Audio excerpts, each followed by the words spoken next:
one of the things that you'll have noticed that we've been doing quite a bit in this class is really kind of leaning on this motion of a flat 6 to 5. Okay, so in this case, it's the root. The root of a flat 6 leading down to a 5. But also in the chord itself, there's this motion of flat 6 leading down to 5. You can think of it almost as a new tendency tone, right? We've talked about tendency tones as like 5.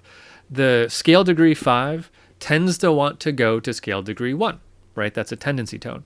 Scale degree 7 tends to want to push up to scale degree 1. That's a tendency tone, right? The flat 6 scale degree wants to fall down to scale degree 5. And that's a new tendency tone for us, right? So we know that the 5 to 1 tendency tone is the basis of a lot of chords. The 7 to 1 tendency tone is the basis to a lot of chords. So this flat 6 falling down to 5, that ought to be the basis of a lot of chords too. And that's really what they are. All of these are really have, in some way or another, have a flat 6 to 5 relationship.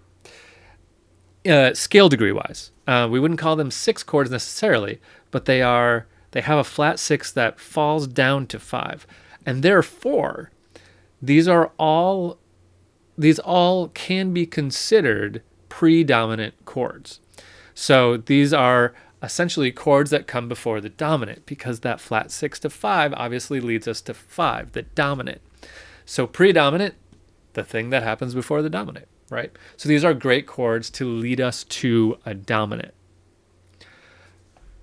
So for example, you might see a chord progression, a common chord progression would be something like N6 to 5 to 1, right? Predominant chords, Italian 6 to 5 to 1. French 6 to 5 to 1, German 6 to 5 to 1. These three, the Italian, French, German, especially, push to 5. Neapolitan 6 does as well. Okay. So, predominant is what a lot of these are. And the trick to remembering how to spell these has to do with that predominant.